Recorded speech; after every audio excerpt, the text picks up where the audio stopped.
అట్లా నా జీవితం ఇంతవరకు సక్సెస్ఫుల్గా వెళ్ళటానికి బహుశా ఆ హనుమాన్, ఆ తెలియని అద్వితీయమైన అతీంద్రియ శక్తి నన్ను కాపాడుతుంది, నడిపిస్తుంది నాకు అనిపిస్తుంటుంది. అట్లాగా ఈ రోజున ప్రతిదీ ఆ హనుమాన్ అనేదే నాలో అంతర్లీనంగా ఉంది. కానీ ఎక్కడ ఎప్పుడు చెప్పుకునే అవకాశం కలగలేదు. ఈ రోజున చెప్పుకునే అవకాశం నాకు ఈ హనుమాన్ సినిమా ఈ స్టేజ్ మీద కలిగింది. మీతో ఈ రోజున పంచుకుంటున్నాను. చాలా చాలా ఆనందంగా ఉంది. అండ్ ఈ మధ్య వీళ్ళు చెప్పారు, తర్వాత బయట కూడా చెప్పారు ఎవరో, ఈ హనుమాన్ అనే టైటిల్ మీ నుంచి వచ్చిందే, మీ నోటంటే వచ్చిందని చెప్పేసి ఇందాక కూడా క్లిప్పింగ్ వేశారు. అది సమంత, అది ఆహాలో ఒక చిన్న ఇంటర్వ్యూ జరుగుతుంటే అక్కడ మీకు నచ్చినటువంటి సూపర్ హీరోస్, మార్వల్ హీరోస్ ఎవరు అని చెప్పి అడిగితే సూపర్ మ్యానా, బ్యాట్మ్యానా, లేకపోతే ఐరన్ మ్యానా ఎవరు అంటే నాకు వాళ్ళ పేర్లు చెప్పేటి, మన హనుమాన్ ఉన్నాడు కదా, ఆయన మించిన వాడా అంటూ నేను వెంటనే ఒక క్షణం పాటు ఆలోచించి హనుమాన్ అన్నాను. అంది హనుమాన్, మా హనుమానే నాకు హనుమాన్ అని అనేసరికి చాలా చాలా మంచి అప్రిసియేషన్ వచ్చింది. చాలా బాగుంది అనిపించింది. నా మనసులో మాట అది.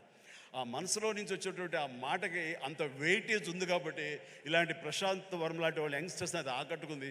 ఇదే మన సినిమా టైటిల్ ఎందుకు అవ్వకూడదని వాళ్ళు నిర్ణయించుకోవటం ఇది నాకు మరింత ఆనందంగా ఉంది. ఆ రకంగా స్వామి మీతో ఉన్నాడు, ఆయన ఈ టైటిల్ పెట్టాడు, ఆయనే మనకు అందరికీ స్ఫురించేలా చేశాడు. కాబట్టి ఖచ్చితంగా ఈ సినిమా ప్రేక్షకుల ఆదరణ పొందుతుంది అంటంలో ఎలాంటి సందేహం అక్కర్లేదు. ఇది ఎంత కష్టపడ్డారంటానికి, దీనికి ద బెస్ట్ ఫిల్మ్గా రాబట్టడం కోసంగా ఫస్ట్ గ్లిమ్స్ నుంచి కూడాను వావ్ ఏంటి సినిమాని, దాని సినిమా వైపు అందరూ ఆకర్షితులు అయ్యేలాగా చేయగలిగాడంటే కనుక ఆ పరిధానంలో ఆ అత్యంతం ప్రశాంత్ వర్మ తీసుకున్న శ్రద్ధాశక్తులే. కాబట్టి ప్రశాంత్ వర్మ మీ యొక్క కష్టం, మీ యొక్క ఇది ఆలోచనలు, అలాగే మన హీరో తేజ యొక్క కష్టం, అతని శ్రద్ధాశక్తులు ఇది వృధా కావు. ఎందుకంటే ఈ సీజన్ అనేది అంత మంచి సీజన్. ఎన్ని సినిమాలు వచ్చినా సరే ఎన్ని సినిమాలు వచ్చినా సరే ఖచ్చితంగా ప్రేక్షకులు బాగుంది, మన కంటెంట్లో మన సత్తా ఉంది, మనకు ఆ దైవ ఆశీస్సులు ఉన్నాయంటే కనుక ఖచ్చితంగా ఆదరిస్తారు, హక్కును చేర్చుకుంటారు, పెద్ద విజయాన్ని మీకు అందేలా చేస్తారు. కాబట్టి ఎలాంటి డౌట్ అక్కర్లేదు. అయితే ఇది పరీక్షాకాలం అనుకోవచ్చు, కొన్ని థియేటర్లు అనుకునే విధంగా మనకి లభించకపోవచ్చు. It's okay. ఈరోజు కాదు రేపు చూస్తారు, రేపు కాకపోతే సెకండ్ షో చూస్తారు, సెకండ్ షో కాకపోతే థర్డ్ షో చూస్తారు. బట్ కంటెంట్ బాగుంటే ఎన్నో రోజులు చూసినా, ఎన్నో షో చూసినా సరే దీని మార్కులు పడతాయి. ఈ రోజున ఇందాక చిన్నవాడే సరే చాలా పెద్ద మనసుతో అన్నాడు, అన్ని సినిమాలు, వెంకటేష్ సినిమా, నాగార్జున సినిమా, అలాగే మన మహేష్ బాబు సినిమాలు, అన్ని సినిమాలు ఆడుతాయి. ఈ సినిమాలు అన్నీ ఆడాలి, పరిశ్రమ పచ్చగా ఉండాలి. వాటితో పాటు మా ఈ సినిమా హనుమాన్ కూడా ఆడాలని నేను ఎంతో మనస్ఫూర్తిగా నేను కోరుకుంటున్నాను, జరుగుతుంది. అండ్ ఇదే ఒకసారి నేను దిల్ రాజుతో అన్నాను, దిల్ రాజు ఏంటి మన 2016-17లో మా 150 సినిమాను బాలకృష్ణ గారి సినిమా ఇంకోటి రిలీజ్ అయినప్పుడు ఏంటి మళ్ళీ ఈ సినిమా రిలీజ్ చేస్తాం, కొంచెం డిలే చేయొచ్చు కదా అని అంటే, సార్ అలా కాదు సార్, మా కంటెంట్ బాగుంటుంది, శతమానం భవతి అని, మీ పెద్ద సినిమాలు మధ్యలో ఈ సినిమా ఆడకుండా పోదు సార్, ఏం పర్వాలేదు అన్నాడు. ఓకే, అంత ధైర్యంగా ఉంటే వెల్ అండ్ గుడ్ అన్నాను. ఆ సినిమా కూడా బాగా ఆడింది. కాబట్టి అదే దిల్ రాజు గారు అందరికీ మనకు చెప్పినట్టుగానే ఈ రోజున ఈ సినిమా కూడా బాగా ఆడుతుంది. సో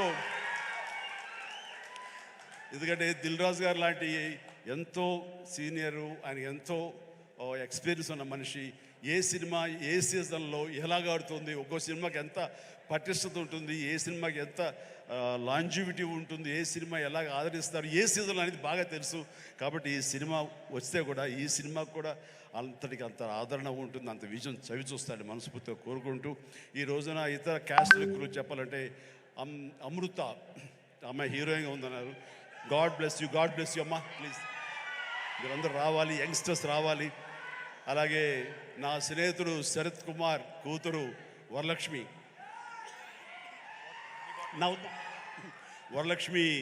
శరత్ కుమార్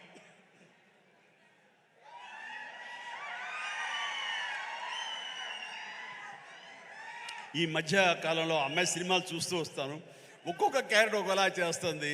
ఒక్కోసారి నాకే భయం వేస్తుంది, ఏంట్రా బాబు అని చెప్పేసి, అంత పవర్ఫుల్గా చేస్తుంది. ఈ కేటగిరీలో మనకి ఇంత యంగ్ అమ్మాయిలు అలాంటి పవర్ఫుల్ క్యారెక్టర్ చేసేవాళ్ళు ఎవరు లేరు. ఒక కొత్త జోనర్లో కొత్తగా ఉంటుంది.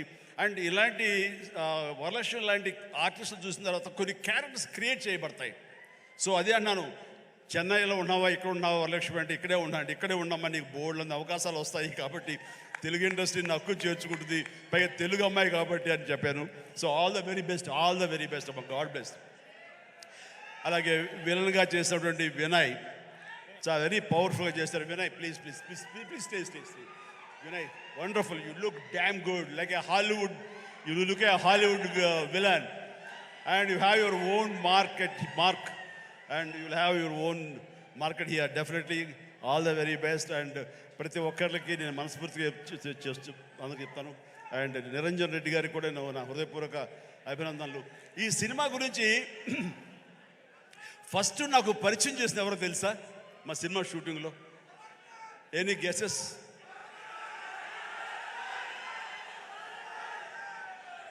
Getup scene.